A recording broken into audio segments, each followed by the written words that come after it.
Taking action is how you take your power back. It takes you from feeling powerless to powerful. Hey friends, this is the Next Level Glam podcast, and I'm Glam Gal. Thank you for joining me as I discuss all things transformation, inside and out, with my sisters in Christ. Pull up a chair, it's about to go next level. Welcome back to the Next Level Glam podcast, where I always give the listener the good news that Christ came, died, and was buried and rose again for our justification, where I love to give my sisters a heart hug. And today I'm going to give you a part of the backstory on how I came to be known as the Glam Gal, in which hopefully you're encouraged, knowing that even if you're not okay with where you're at, that you're not stuck, that you're not alone, and that He makes all things new. Even if you don't know where you're going or what He's doing, you can turn it around. There are so many chapters that we live through that can stand out from so many others. I remember certain parts of my life where I was going through periods of intense darkness, where I can recount thinking to myself that I would never want this time to be under a spotlight, brought to the light of day. Times that I wish I could go back and change, as if nothing good could come out of that dismal time in my life. At one point, not too long ago, I could be sent into a spiral just from having a flickering memory come to mind from certain blind spots, periods of time that I was lost in the dark and I couldn't find my way. One of those such times was when I was in my late teens and early 20s. I made the decision to drop out of college and run away from the contention that was all around me. I was on the run from life.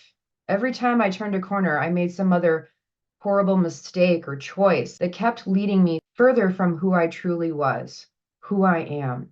I had never felt so alone. I really felt that God hated me. And I know today that that's not the case, but I don't think it's a lie to say that a lot of the people in my life that knew me did, including myself. This period of time wrought a serious depression in my life. It led me to become a shell of existence. I was living day to day, breath to breath. I wasn't able to check in with life, what I was doing, where I was going, what it all was for. And it led me to the point that I wasn't even able to take care of myself, even on the most basic level. Sleep all day, stay up all night, consuming all the horrible food, the emotional eating, isolation, no self-control. It got to the point where I lived in like giant shirts, sweatshirts, and basketball shorts because of the stretchy waist that it had. Those were the only items that I owned that would fit me. I had a nest of knots in my hair because every time I would go to finally shower, I would just wash it and slap it up in a bun because why bother, you know? I had chest pains, cystic acne, and I was in a relationship with a prior person that sat back and enabled me to continue to live in disarray. You know, at that time, I felt like he was the only person that was in my corner. Now, when I ran away from college and I arrived to the destination that I had planned to, I was none of those things that I just listed to you. But in a matter of a mere 8 months, my life was unrecognizable. I was unrecognizable. I made a mess of life and it made a mess out of me. And that's not to say that I wasn't a mess beforehand, but this sure did make a messier mess. I thought I was running away to a fresh start, but really it turned out to be a trap. I realized that I was running into the same situation where people around me already had their preconceived notion of who I was supposed to be, what I was supposed to be doing. And when I look back and that initial shame passes, I'm able to realize that this whole situation was a result of a few things. The first part was, like we've talked about, my mindset was off base. It was wrong and I was weak. I had so many years of people telling me that my standing with God was a result of my behavior. It's how I lived that determined how God felt about me, how God saw me. And because of that wrong interpretation of God, I ran far, far away. I wanted to get away from those expectations and failures and disappointments that people had for me that I took into myself. You know, it is exhausting to come up short for family members or those important people that we give priority to in our lives, let alone God. I accepted that in their eyes, I didn't deserve to have love, joy, peace, liberty. And because of that, I became miserable, depressed, and under loads of bondage. I was making decisions based on the wrong identity. It's the difference between knowing when you mess up that you can just try again versus allowing the mistake to take you into a spiral. The other part of that life that I think resulted in me losing it was I wasn't in the right line of business. I wasn't doing really what I was here to do. And I didn't have a degree and not much experience out of retail. My choices were few and I had bills to pay. And the fall into my Great Depression started with choosing that as an occupation, a caretaking industry. And it showed me that I lacked the ability to take joy or have peace in that line of work and the lifestyle that it encourages. After several years, I got burned out. I had realized after becoming a mom that I didn't have it in me to take care of myself, my daughter, my husband, house, and other people. I was pouring from an empty well. I knew at my core I didn't belong there. I was literally there for a paycheck and to put a smile on my face and pretend that I cared. When I left that whole industry, because literally it was like a switch went off where I just literally couldn't do it anymore overnight, I found myself in a place with like no direction and a weird gap of being unhireable. And that also fed into my thoughts as being unworthy and not good enough. I felt like there was like this mark on me that couldn't secure employment. Like, what was wrong with me? What was God doing in my life? I got to the point where I had to go with God without even realizing that that was what I was doing. I realize now that that was the point of the beginning for me of starting to find some direction. He was showing me things as he was hearing my cries as a new mom, needing a way to help pay the bills without being gone all the time, doing something that I liked doing, wanting to do God's work and helping people in some magnitude, something that I could do that I was good at and made me feel like I belonged. It's one thing when we're young and accountable for ourselves. But once you become a parent, the spotlight gets turned on and you see how everything you do affects someone else and how it has an impact on that person. I wanted to be a good mother. I wanted to be a good partner. I wanted to be a good fill in the blank. I remember sitting there and thinking how I had gotten to this point of where I was in life. And he brought to mind that during the time where I had become a caregiver, the first thing to go out the window was my own self-care. I stopped taking care of myself. That temple, this body that he's housed in once we believe, I wasn't taking care of it. And I guess I never really saw that happening because I was raised with certain standards. My mom didn't teach me everything I would have liked to know, but she did impart a couple of things that I found useful or resonated with. Things like washing my face and putting makeup on, hygiene, coloring your hair, a love for shoes. As far back as I can remember in my earliest teen years, I was always known for dabbling in makeup, using colors and trends that most aren't brave enough to try. I mean, I got my fair share of laughs, no doubt about it, but I liked that it allowed me to stand apart and be different and also express myself. Having those slumber parties where you do makeovers, that's nothing new to me. That was one of my favorite things to do. And I remember seeing that in my mind and then having the thought that it was time to become a professional in a field that I lacked when I was in my worst. But, I managed to go back to school to become a beautician. And I remember when I first started beauty school, I entered it, as a new mom who hadn't really put herself first in a very, very long time.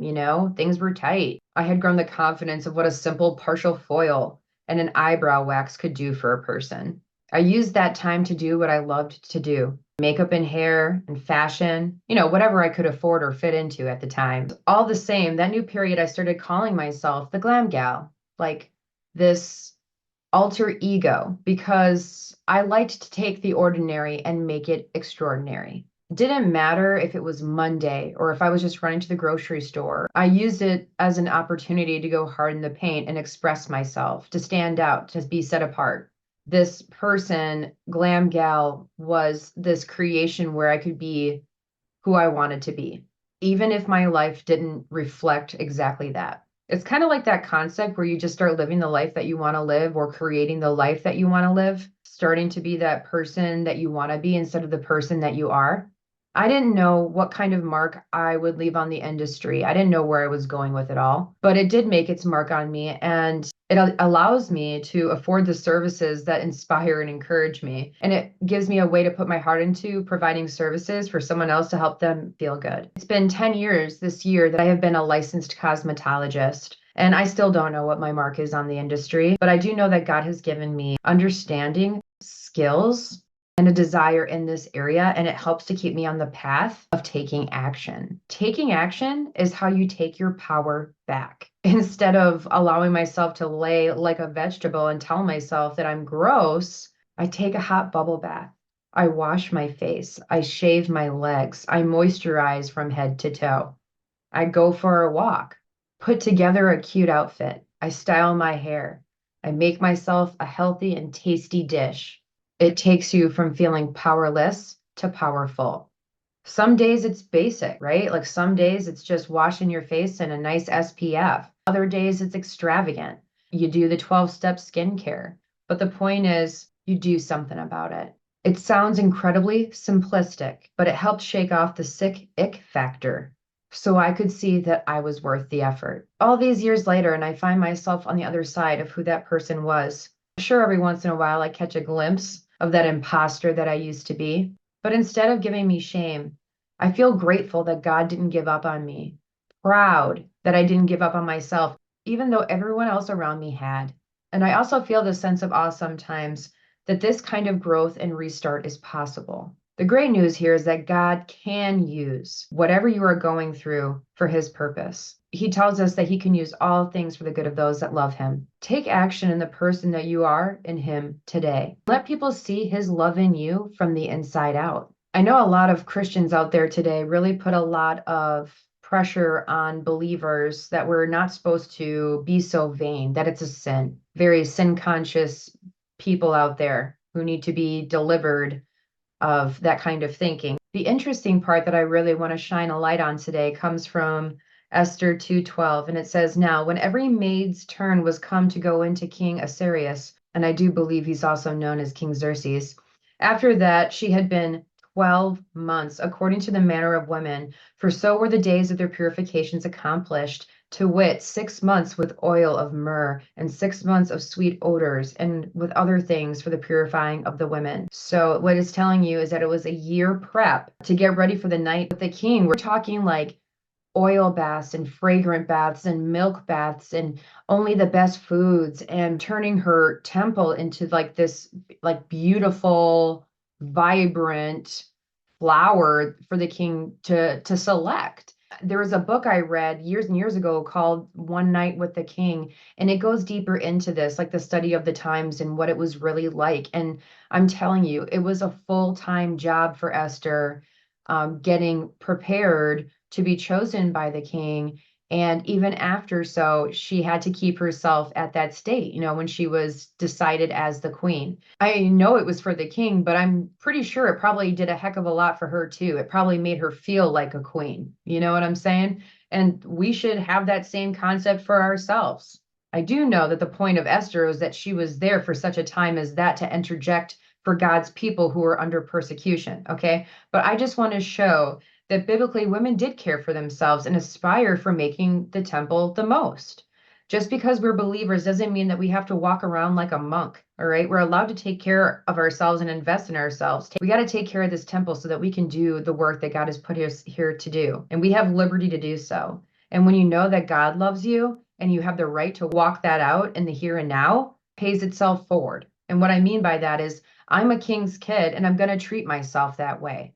I'm a queen. I'm going to do queen stuff. I'm going to feel like a queen. People read that confidence from us and they want a part of that too. They want to know where that seed of like your love comes from, like this vibe and this light and this ability to just love life and love yourself. I understand that a beautiful presence without a beautiful spirit is worthless, but a beautiful presence with a beautiful spirit is really a testament of God's grace to walk in the truth that he has given you, quite possibly for a time such as this. Have you ever had the ability to see how God has turned your situation into a complete 180? Do you struggle with self-care? What are some of your favorite beauty rituals that feed your soul when you're going through it? I want to thank you guys for joining me here today. If you struggle with self-care or knowing what you should do to get yourself to the next level, please join me over on Instagram at the Next Level Glam Podcast is the handle. And until next time, grow in His grace.